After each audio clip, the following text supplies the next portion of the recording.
Vincenzo Marquez had hauled cargo to some pretty weird places in his 15 years of freelance shipping, but Station Nexus 9 took the cake. And not in a good way. The kind of cake that looked fancy from the outside, but tasted like disappointment and bureaucratic red tape on the inside. "Listen, Vinny," his contact had said over the crackling comm 3 days ago. "This is big. Diplomatic emergency. The kind that could start wars or prevent them, depending on how it goes." Vinny had been knee-deep in engine grease at the time, trying to coax another few parsecs out of his aging freighter's hyperdrive. He'd grunted something non-committal, which apparently translated to, "Yes, I absolutely want to get involved in galactic politics," in whatever language bureaucrats spoke. Now here he was, docking at what could only be described as the universe's most expensive pet store, watching through his viewport as sleek Qualneth vessels glided past, with the kind of graceful arrogance that made him want to give them the finger. Their ships looked like they'd been carved from single pieces of obsidian, all flowing curves and subtle menace. His own vessel, the Lucky Strike, looked like a rust bucket held together with prayers and duct tape, which, to be fair, wasn't entirely inaccurate. The docking bay's atmospheric processors kicked in with a hiss that sounded suspiciously like laughter. Or maybe that was just his paranoia talking. Either way, Vinny sealed up his jumpsuit, grabbed his toolkit out of habit, and stepped into what he'd been told was the most important diplomatic crisis of the century. The first thing that hit him was the smell, or rather, the complete absence of smell. Everything was so sterile, so perfectly filtered and climate-controlled that it made his nose itch. The second thing was the noise, or what passed for it in a place where everyone spoke in hushed, urgent whispers, like they were afraid of waking something up. That something, as it turned out, was currently making the Qualneth Empire collectively lose their minds. "You must be the human," came a voice that sounded like silk wrapped around a knife blade. Vinny turned to face Ambassador Hulven, and immediately understood why humans had a saying about things that looked too good to be true. The Qualneth stood nearly 8 feet tall, his reptilian features arranged in what might have passed for handsome if you ignored the way his golden eyes seemed to calculate your net worth and find you wanting. His scales shifted from deep green to silver depending on the light, and his ceremonial robes probably cost more than Vinny's ship. "That's me," Vinny replied, extending a hand that Hulven looked at like it might be carrying a particularly nasty disease. "Vincenzo Marquez. Most people call me Vinny." "How quaint." Hulven's translator rendered his disdain perfectly. "I am Ambassador Hulven of the Third Territorial Assembly. I trust you understand the gravity of this situation." Vinny looked around at the controlled chaos surrounding them.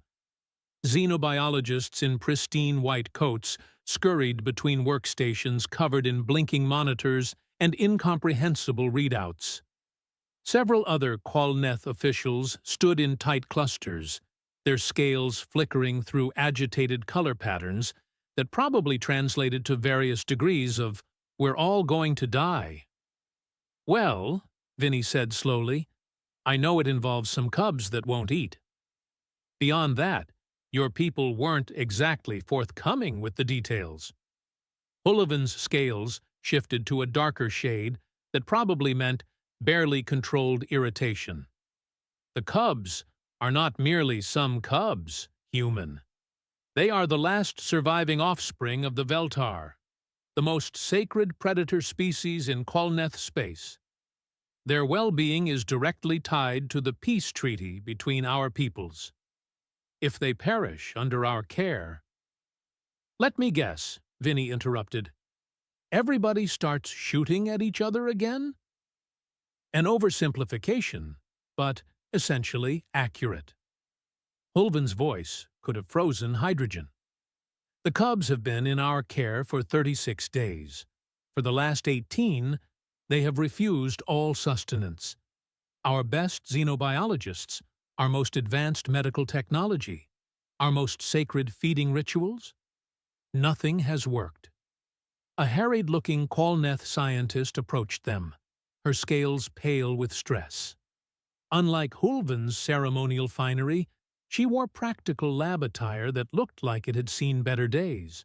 Quite a few better days, actually. "Ambassador," she said, her voice carrying the kind of exhaustion that came from too much coffee and not enough sleep. "The cub's vital signs are continuing to decline. We estimate perhaps 48 hours before we reach a critical threshold." Hulven's scales darkened further. "Dr. Nalisa Vox, this is the human consultant we discussed. Mr. Marquez, was it? Dr. Vox is our lead xenobiologist and has been overseeing the cub's care."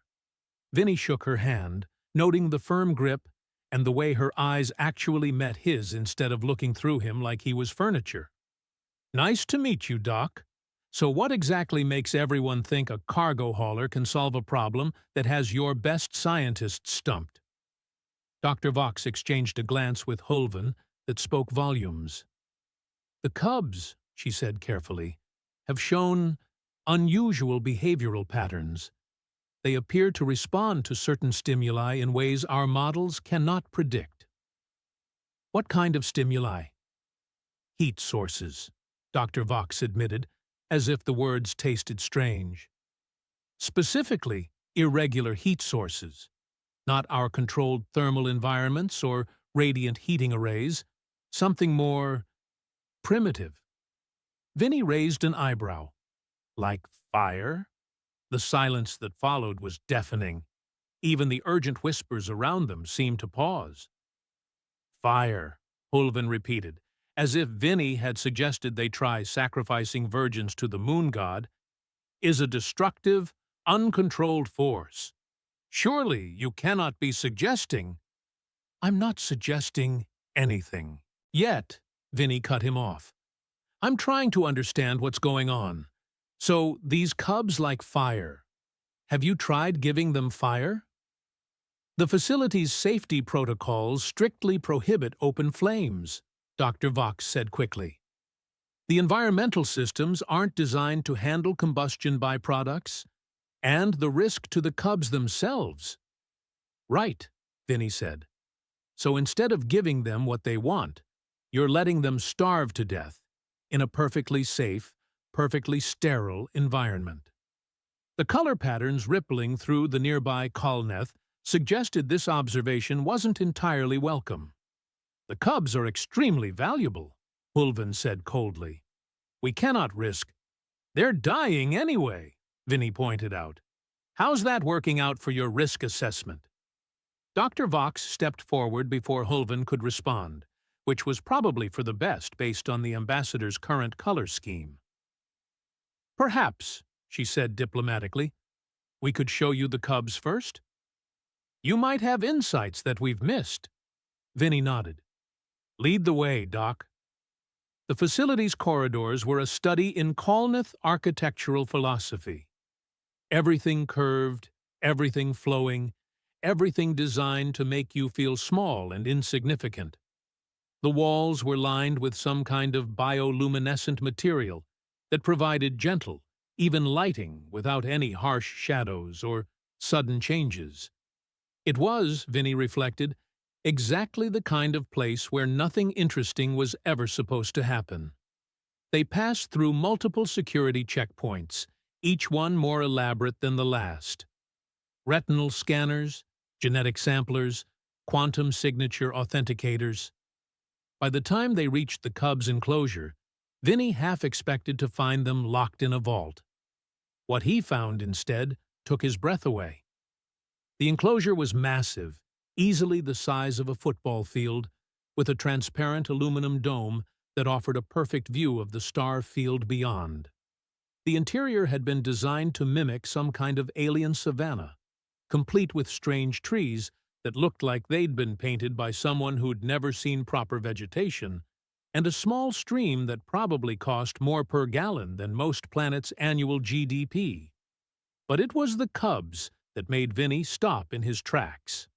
They were magnificent and terrifying in equal measure. Each one was roughly the size of a large dog, but built like a predator that had never heard the word compromise. Their fur shifted between deep black and silver, with an almost crystalline quality that caught the artificial light and threw it back in patterns that hurt to look at directly. Their faces were feline, but alien, with eyes that held an intelligence that made the hair on the back of Vinny's neck stand up. There were 6 of them, huddled together in the center of the enclosure as far from the walls as possible.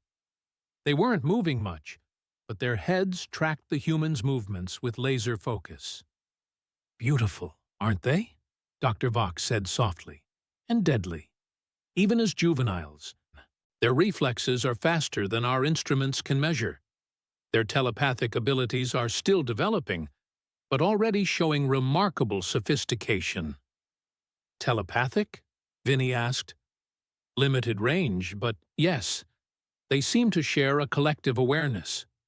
What one sees, they all see. What one feels." She trailed off. "They're all feeling the same hunger," Vinny finished, "and the same fear." Hulvin snorted. "Fear? These are apex predators. They fear nothing." Vinny looked at the huddled cubs, then at the sterile perfection surrounding them. "Yeah," he said quietly. "I can see that." The cubs had noticed them now, 6 pairs of alien eyes fixed on the observation deck. One of them, slightly larger than the others, took a tentative step forward. Its siblings immediately pressed closer, as if offering support. "That's the Alpha, Doctor," Vox explained. "The others look to him for guidance. If we could just get him to eat." Vinny watched the Alpha cub's cautious approach. There was something in those alien eyes that he recognized, something that had nothing to do with hunger, and everything to do with being in a place where nothing felt right. "When was the last time anyone actually went in there with them?" he asked. "Went in?" Hulvin's scales rippled with alarm. "That would be unconscionably dangerous. These creatures could tear a Kalnith limb from limb, let alone a fragile human." "But someone's tried it." Dr. Vox shifted uncomfortably. "The feeding protocols call for automated systems only. It's safer for everyone involved." Vinny nodded slowly, still watching the cubs. The Alpha had stopped just short of the observation window, its head tilted in what looked almost like curiosity. "So let me get this straight," he said. "You've got 6 scared kids in a place that's nothing like home, being fed by machines, surrounded by walls, breathing recycled air that doesn't smell like anything, and you're surprised they don't want to eat." The silence stretched long enough to become uncomfortable. "They're not children," Hulvin said finally. "They're predators." "Maybe," Vinny replied, pulling a small device from his toolkit. "But they're also a long way from home." He held up his portable heating unit, a simple thing designed to warm rations and keep cargo from freezing in deep space. Nothing fancy, nothing sophisticated, just a basic combustion system that turned fuel tablets into heat and light. "What are you doing?" Dr. Vox asked. Vinny grinned, and for the first time since arriving at this sterile monument to good intentions, he felt like he knew exactly what needed to happen. "I'm going to build them a fire." The next 20 minutes were a masterclass in bureaucratic panic. "Absolutely not!" Hulvin declared, his scales now cycling through what Vinny was beginning to recognize as the Kalnith equivalent of turning purple with rage. "I will not allow some primitive human to endanger these irreplaceable creatures with his barbaric fire-making rituals." "It's not a ritual," Vinny said patiently, checking the fuel cell in his heating unit. "It's just fire. You know, combustion, heat, light. The thing that kept my ancestors from freezing to death in caves?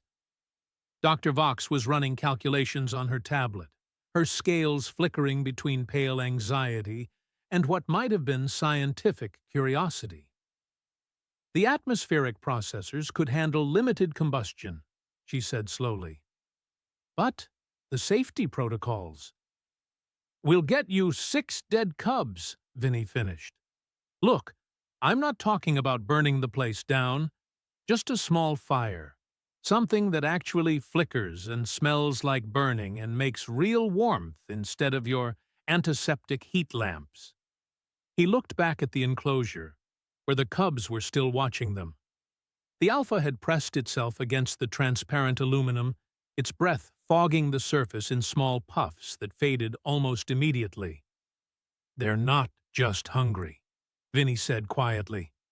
They're homesick. Impossible, Hullivan snapped. They were barely weaned when we rescued them from their dying world.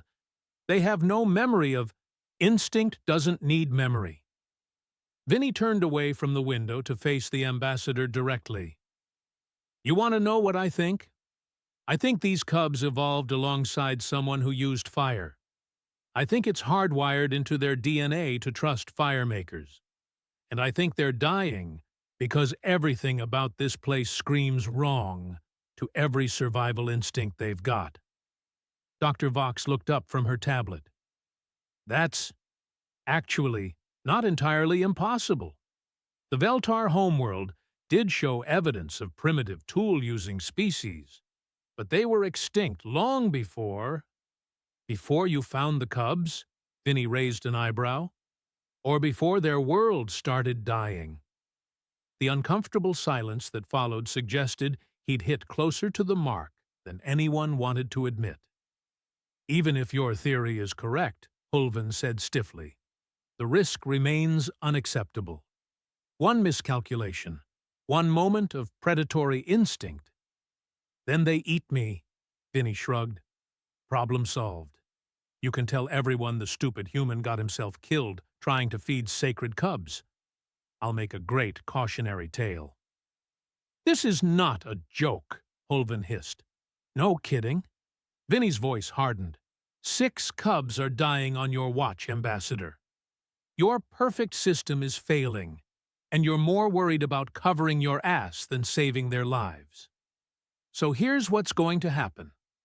I'm going in there with my fire, and we're going to see if I'm right. If I am, great. If I'm wrong, well, at least you tried something different. Dr. Vox stepped between them before Hullivan could respond. There might be a compromise, she said quickly. Emergency protocols allow for supervised field research under extreme circumstances. If I were to certify this as a critical intervention... You cannot be serious, Hullivan sputtered. 46 hours, Dr. Vox replied firmly. That's how long we have before cascade organ failure becomes irreversible. Our methods aren't working. His might. Vinny grinned. I like her. She's practical. An hour later, after the fastest ethics review in galactic history and enough liability waivers to choke a neutron star, Vinny found himself standing at the airlock leading into the Cubs' enclosure. He'd traded his jumpsuit for something the Kalneth insisted was protective gear, but looked suspiciously like medieval armor made from space-age materials. His heating unit was strapped to his back, along with enough rations to feed a small army and an emergency beacon that would supposedly summon help if things went sideways. Last chance to reconsider, Dr. Vox said through the comm system. Once you're in there, we can't extract you quickly if they decide you look tasty. They're cubs, not monsters, Vinny replied, though he had to admit his pulse was running a bit faster than usual. Besides, how bad could it be? Famous last words, he reflected, as the airlock cycled open and he stepped into the enclosure. The cubs reacted immediately. All 6 heads snapped in his direction, and for a moment, Vinny felt like a mouse that had just wandered into a convention of very large cats. The alpha took a step forward, then another, its siblings fanning out behind it in what looked suspiciously like a hunting formation. "Easy there," Vinny said softly, moving slowly toward the center of the artificial clearing. "Just your friendly neighborhood firebringer. Nothing to get excited about." The alpha stopped about 10 feet away, its head tilted in that curious gesture Vinny was beginning to recognize. Its siblings held their positions, creating a loose circle around him. Not threatening, exactly, but definitely paying attention. Vinny knelt in the artificial grass and began setting up his heating unit.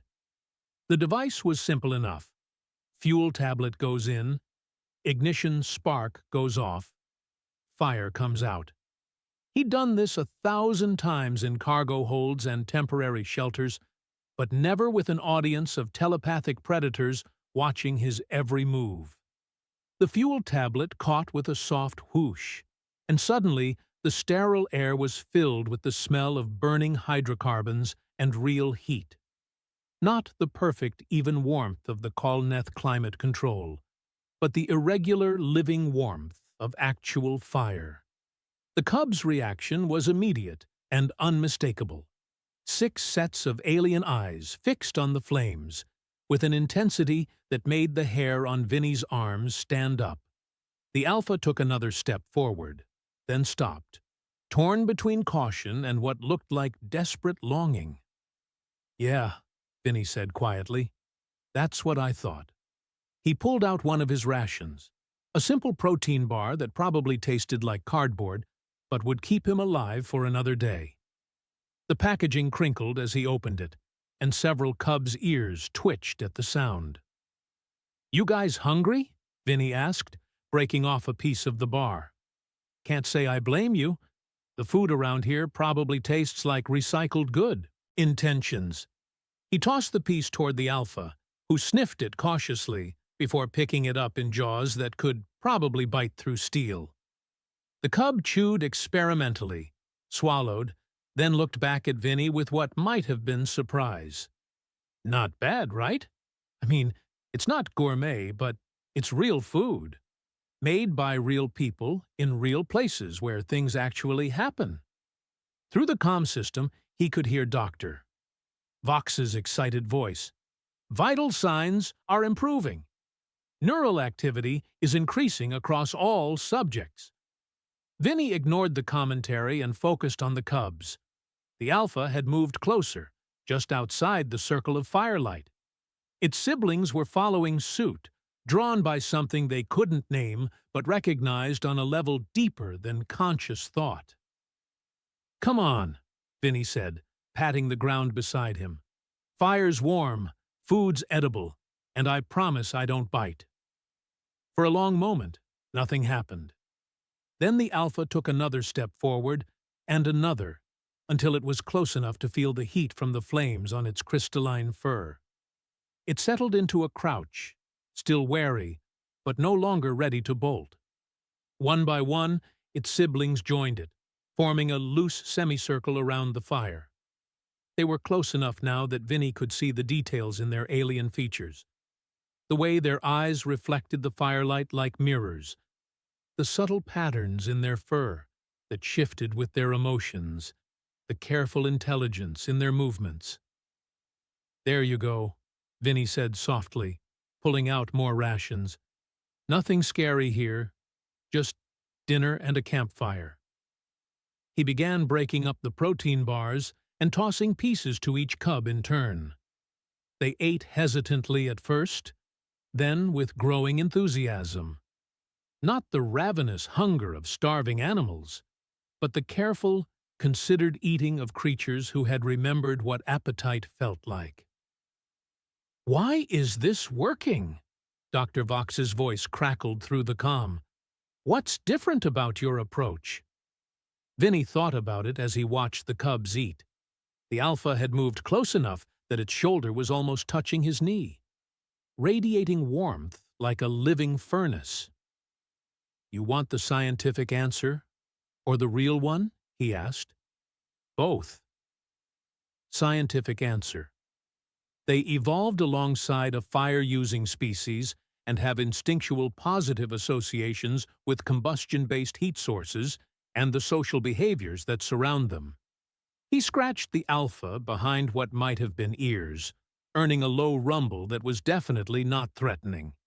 Real answer. They're kids who miss their mom, and fire means safety and family and home. Everything this place isn't. The silence from the observation deck was broken by Hulven's clipped voice. Anthropomorphic nonsense. These are not human children.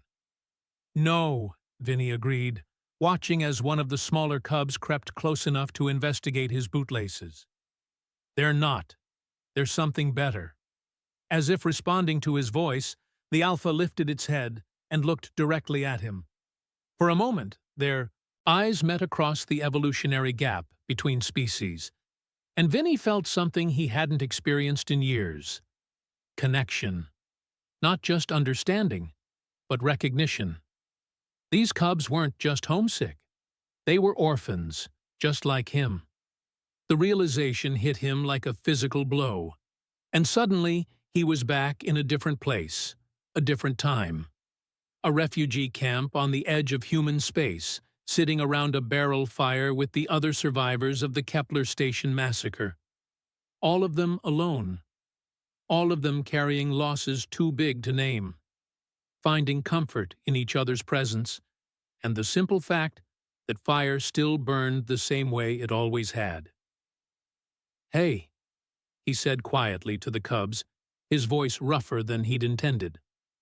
"I know how it feels, when everything familiar is gone and nothing makes sense anymore, when the food doesn't taste right, and the air doesn't smell like home, and everyone expects you to just adapt and be grateful." The alpha made a soft sound, almost like a purr, and pressed closer to his side. Its siblings moved in as well, until Vinny was surrounded by warm, alien bodies and the sound of contented breathing. "But here's the thing about being alone," he continued, as much to himself as to them. "Sometimes you find a new family in the strangest places. Sometimes the people who understand you best aren't people at all." Through the comm, he could hear Dr. Vox talking rapidly to someone, probably recording observations for posterity. Hulven was saying something about unprecedented behavioral modifications and revised feeding protocols. The whole apparatus of galactic diplomacy was grinding back into motion, no doubt already planning how to weaponize this breakthrough for political advantage. But for now, in this artificial clearing under alien stars, there was just a human and 6 cubs sharing food and fire, and the simple comfort of not being alone anymore. The cubs had filled their bellies for the first time in weeks, and Vinny had filled something in his chest that he'd forgotten was empty. It was, he reflected, probably the most important diplomatic breakthrough in his lifetime.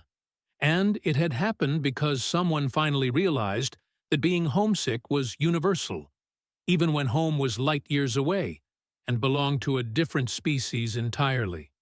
The fire crackled softly between them, casting dancing shadows on fur and skin alike, and for the first time since arriving at Station Nexus 9, everything felt exactly right. The morning shift brought good news and bad news in roughly equal measure. The good news was that the cubs had eaten again, this time accepting their regular dietary supplements without protest as long as Vinny was present with his fire. Dr. Vox was practically vibrating with excitement over the neurological readings, and even some of the more skeptical Kolneth scientists were grudgingly admitting that the humans' methods showed promise. The bad news was that Ambassador Hulven had spent the night in communication with his superiors, and his mood had shifted from mere disdain to something approaching predatory calculation. "The breakthrough is remarkable," Hulven announced during the morning briefing, his scales shifting through patterns that probably meant, "I'm about to screw someone over, and I'm enjoying it." The implications for interspecies behavioral modification are staggering. My government is naturally eager to conduct more thorough research. Vinny, who was operating on about 3 hours of sleep and too much station coffee, felt his danger instincts starting to ping. Research into what, exactly? The Cubs' homeworld, of course, Hulvin replied smoothly. If they respond so positively to primitive fire-making techniques, imagine what other resources their native environment might contain. Mineral deposits, perhaps, or archaeological artifacts from their extinct fire-using companions. Dr. Vox looked up from her datapad, her scales pale with something that might have been alarm. Ambassador, the Cubs' world is listed as uninhabitable. The atmospheric contamination alone is perfectly manageable with proper environmental suits, Hulvin finished. My people have already dispatched a survey team. They should arrive within the week. Hold on, Vinny said, his coffee suddenly tasting like ash. Are you talking about strip mining their homeworld? I prefer the term resource recovery, Hulvin replied. The planet is dead, after all. No sense letting valuable materials go to waste. Something cold and ugly settled in Vinny's stomach. And the Cubs? Will remain here, naturally. As wards of the Koloneth Empire, they'll receive the finest care our science can provide. Thanks to your breakthrough, we now know how to keep them healthy and productive indefinitely. The word productive hung in the recycled air like a curse. Vinny set down his coffee cup very carefully, the way he'd learned to do when his hands wanted to reach for someone's throat. Productive how? Hulvin's smile was all teeth and no warmth. Telepathic predators with perfect pack coordination? The applications for security and law enforcement are obvious. Perhaps even military uses, given proper training and conditioning. You're talking about turning them into weapons. I'm talking about utilizing their natural gifts for the greater good of galactic civilization, Hulvin corrected. Under proper Kolneth guidance, of course. Dr. Vox had gone very still, her tablet forgotten in her lap. Ambassador, she said quietly, the Cubs aren't just animals. The neural patterns I've been recording suggest cognitive development well beyond simple predator intelligence. They may be. What they are, Hulvin interrupted, is the property of the Kolneth Empire, recovered from a dead world at considerable expense. Their care and utilization are internal matters. Vinny stood up abruptly, his chair scraping against the floor with a sound like fingernails on a blackboard. I need some air. He left the briefing room before anyone could object, but not before catching the look Dr. Vox shot him. It wasn't hard to interpret. We need to talk. The corridor outside was mercifully empty, giving Vinny space to pace and think and try very hard not to put his fist through the nearest wall. He'd seen this before, the way bureaucrats could take something pure and beautiful and turn it into a commodity, the way they could look at a scared kid and see a profit margin. 15 minutes later, Dr. Vox found him in an observation alcove, staring out at the star field and trying to convince himself that this wasn't his problem. You're thinking of doing something stupid, she said without preamble. Define stupid. Something that will get you arrested, deported, or killed. Possibly all three. She leaned against the wall beside him, her scales flickering between colors he couldn't identify. The Cubs have bonded with you. The telepathic link is stronger than anything we've recorded. They trust you. Great, Vinny said bitterly, so I get to betray that trust by walking away. Or you could stay and watch them be turned into living weapons, Dr. Vox replied. Unless... She let the word hang between them like a question. Unless what? Unless someone were to discover that the cubs aren't just intelligent, but actually sentient. If they could be classified as a sapient species rather than animals, the legal implications would be considerable. Vinny turned to look at her. Are they? I think so. The neural complexity, the emotional responses, the way they've formed individual relationships with you while maintaining their pack bonds. It's not just intelligence, it's awareness, self-awareness. Can you prove it? Dr. Vox was quiet for a long moment. Not with the data I'm allowed to collect. But if someone were to spend more time with them, document their behaviors in detail, establish clear evidence of language use or abstract thought. Someone like me. Someone like you. They stood in comfortable silence, watching the stars wheel past the station's bulk. Finally, Vinny sighed. You know this is probably going to end badly, right? For both of us. Probably, Dr. Vox agreed, but the alternative is worse. That afternoon, Vinny returned to the enclosure with more than just rations and fire. Hidden in his toolkit were a recording device, a translator unit, and a growing sense that he was about to cross a line he couldn't uncross. The cubs greeted him like old friends, clustering around as he set up his heating unit in the now familiar spot.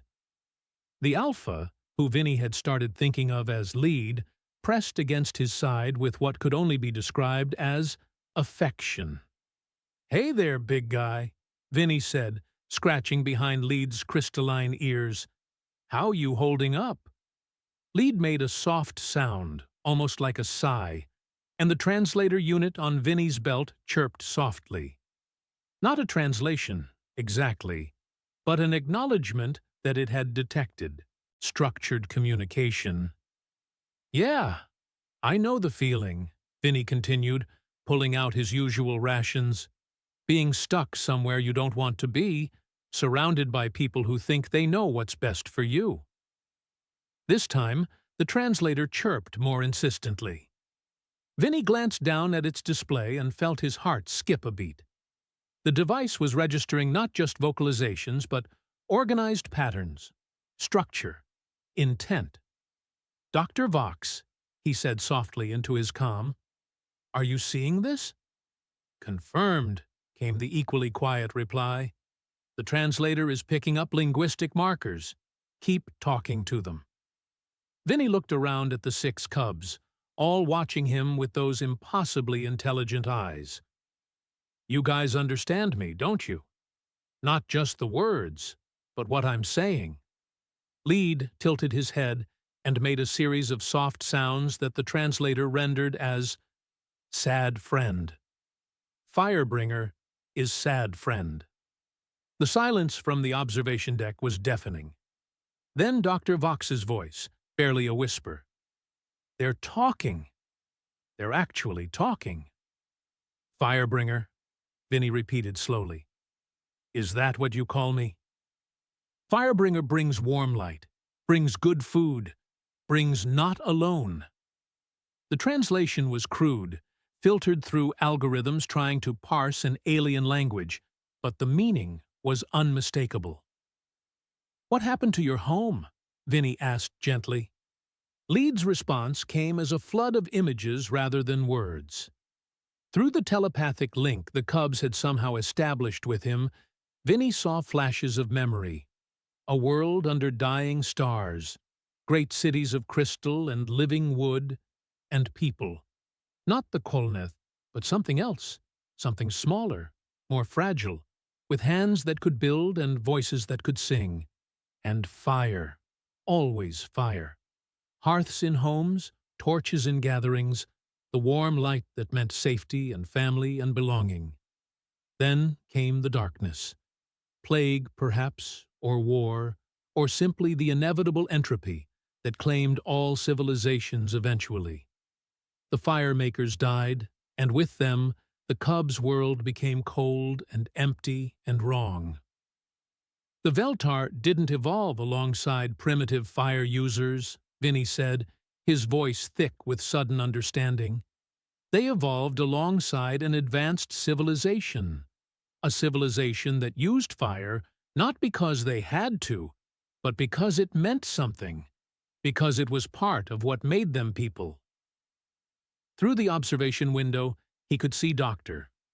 Vox frantically taking notes, her scales cycling through rapid color changes that probably translated to various degrees of scientific excitement and ethical horror. "And now the Kalnith want to turn you into weapons," Vinny continued. "Use your gifts to hunt and kill and control?"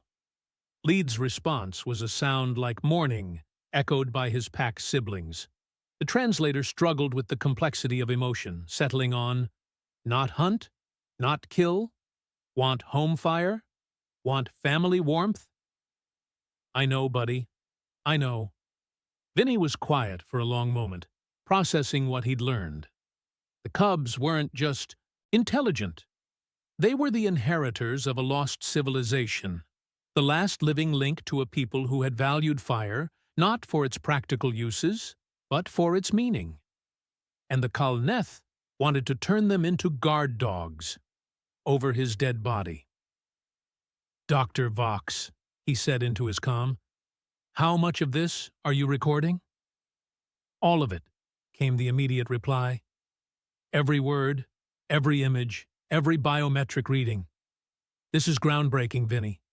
Proof of sapience, evidence of cultural inheritance, documentation of a pre-contact civilization.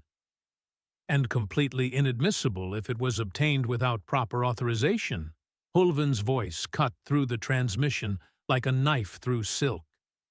Which, I believe, it was. Vinny closed his eyes and counted to 10. When he opened them, Leed was watching him with an expression that needed no translation. "Yeah," Vinny said quietly. "I think we're in trouble." Through the comm came the sound of doors opening, security personnel moving, Dr. Vox's voice raised in protest. Then Hulvin again, smooth and satisfied. "Mr. Marquez, please exit the enclosure immediately. Your services are no longer required." The cubs had heard it too, their pack bond translating human tension into something they could understand. They moved closer to Vinny, forming a protective circle around him and the fire. "Not leave," Lied said, the translator making his voice sound young and desperate. "Firebringer, not leave. Please." Vinny looked around at 6 pairs of alien eyes, all fixed on him with desperate hope. In the distance, he could hear security teams moving through the corridors, probably coming to escort him to the nearest airlock. He thought about his ship, waiting in the docking bay, about the simple life of hauling cargo from one end of the galaxy to the other, asking no questions and taking no sides, about all the reasons why getting involved in other people's problems was a bad idea. Then he looked at Leed, who had pressed close enough that Vinny could feel his heartbeat, fast and afraid and trusting. "Yeah," Vinny said, reaching for the emergency beacon on his belt. "I'm about to do something really stupid." The emergency beacon wasn't designed to summon help. It was designed to broadcast everything. Vinny had modified it months ago during a particularly boring cargo run, turning the simple distress signal into something considerably more useful. A wide-spectrum transmitter capable of punching through most communication barriers and reaching every receiver within 100 light-years. It was technically illegal in 17 different jurisdictions, which had never bothered him until now. "What are you doing?" Dr. Vox's voice crackled through the comm as security forces pounded down the corridor toward them. "Something that'll probably get me spacing," Vinny replied, activating the beacon's recording function. "But at least everyone will know why." He turned to face the observation window, knowing that somewhere behind the ET, transparent aluminum, Hulvin was probably having the kind of day that ended careers. "This is Vincenzo Marquez, speaking from Station Nexus 9, he said clearly, his voice carried by the beacon's powerful transmitter to news networks, government channels, and private receivers across known space. I'm here with 6 members of what the Kalneth Empire claims is an extinct predator species. Except they're not extinct, and they're not just predators. Lead pressed closer to his side, understanding that something important was happening, even if the details escaped him. His pack siblings formed their protective circle, alien eyes reflecting firelight as Vinny continued his broadcast. These cubs are sapient beings with their own language, their own culture, their own understanding of right and wrong. They're the last survivors of a civilization that valued fire not as a tool, but as a symbol of family and home and belonging. And the Kalneth want to turn them into weapons. Through the comm came the sound of airlock doors cycling open. Hulvan's voice, cold with fury. Cut that transmission immediately, or I'll have you charged with espionage. Go ahead, Vinny replied, not taking his eyes off the cubs. But you'll have to explain to the entire galaxy why you're so desperate to silence a cargo hauler who's just telling the truth. The security team burst into the enclosure's observation deck, but stopped short when they saw the cubs' reaction. All 6 had risen to their feet, no longer the frightened, hungry creatures from days before. They moved with predatory grace, positioning themselves between Vinny and any potential threat. Their crystalline fur caught the firelight and threw it back in patterns that spoke of intelligence and purpose, and a very clear message. You'll have to go through us. Stand down, Hulvan ordered. These are valuable diplomatic assets. No, Lead said, his voice carrying clearly through the translator and the open comm channel. We are Veltar. We are free people. We choose Firebringer. The silence that followed was the kind that changed history. Dr. Vox's voice, barely a whisper. Did they just declare independence? They declared themselves people, Vinny corrected, his broadcast still active. Which, according to the Galactic Rights Convention, means they have the right to choose their own representatives and determine their own fate. Isn't that right, Ambassador? Hulvan's scales had gone through so many color changes that he looked like a malfunctioning hologram. This is preposterous. They are animals. Intelligent animals, perhaps, but nothing, Dr. Vox interrupted, stepping into view of the observation window with her datapad held high. I have 18 hours of continuous recordings proving sapience, language development, cultural awareness, and emotional complexity that exceeds the legal threshold for personhood recognition. These aren't animals, Ambassador. They're people. And people can't be owned. Through Vinny's beacon, the conversation was being broadcast live across the galaxy. Already, he could see message indicators lighting up on his portable display as news networks picked up the signal, as government officials started asking questions, as 100 different advocacy groups began preparing statements. Furthermore, Dr. Vox continued, her scientific excitement overriding any sense of diplomatic caution, the cubs have demonstrated clear evidence of inherited cultural memory from their fire-using companions. They're not just survivors of their own species, but the living inheritors of an entire lost civilization. They have claims to their homeworld that predate the Kalneth survey by millennia.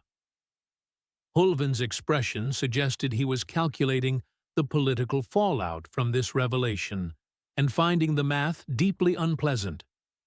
Even if that were true, he said slowly, they are still minors. They require guardianship until— Firebringer is pack father, Liad interrupted, his translator rendering the concept with touching simplicity. Choose Firebringer. Choose Warm Light family. There you have it, Vinny said to his galaxy-wide audience, trying very hard not to smile. The kids want me to adopt them. Who am I to argue with family? The legal implications of that statement would keep courts busy for decades. Sapient orphans choosing their own guardian. Inherited territorial claims. The rights of refugee populations. Cultural preservation obligations. It was a lawyer's nightmare and a humanitarian's dream. Hulvin seemed to realize that his carefully laid plans had just collapsed into a singularity of political complications. "This is not over," he said, his voice barely controlled. "The Kalnith Empire will not be dictated to by people exercising their legal rights." Vinny cut him off. "Yeah, that's going to look great in the headlines." As if summoned by his words, the communication panels around the observation deck lit up with incoming transmissions. News requests, diplomatic inquiries, legal challenges, and what looked suspiciously like an offer from someone wanting to buy holofilm rights. But it was Dr. Vox who delivered the killing blow to Hulvin's ambitions. "Oh, and Ambassador?" she said sweetly, consulting her data pad. "That survey team you sent to the Cubs' homeworld? You might want to recall them. According to the Galactic Heritage Protection Act, any planet with evidence of extinct sapient civilizations is automatically designated as a protected archaeological site. Mining, resource extraction, or any industrial activity is strictly forbidden without a full environmental and cultural impact assessment." She paused, pretending to read further. Such assessments typically take between 50 and 60 years to complete. Hulvin's scales went completely white, the Kalneth equivalent of a system crash. "Looks like your people just became very expensive tourists," Vinny observed. Onyx TC. Months later, Vinny stood in the cargo bay of his newly expanded ship, watching 6 fully grown Veltar arrange themselves around a proper campfire. They'd grown fast once they started eating regularly, and their telepathic abilities had developed along with their bodies. They could speak perfect galactic standard now, but they still preferred their own musical language when talking among themselves. The legal battles were ongoing, but the Cubs' status as sapient beings was no longer in question. They'd been granted refugee status, territorial claims to their homeworld's archaeological sites, and the right to choose their own guardian. They'd chosen Vinny, who had suddenly found himself the adoptive father to 6 incredibly dangerous, incredibly intelligent, incredibly affectionate alien kids. It wasn't the life he'd planned, but it was the life that had chosen him. "Fire, Father," Liad called out, using the name they'd all adopted for him. "The new Cubs want to hear the story again." Vinny looked over at the newest additions to their growing family. 3 more Veltar Cubs, rescued from another Kalneth facility after word spread about their sapience. They huddled close to Lead and his pack siblings, still learning that fire meant safety, and humans meant family. "All right," Vinny said, settling down beside the fire with a container of hot chocolate that would have scandalized every nutritionist in the galaxy. "Once upon a time, there were 6 scared kids who wouldn't eat their dinner." Outside the ship's hull, the stars wheeled in their ancient patterns, and somewhere in the distance, a dead world waited patiently for its children to come home and light their fires once again.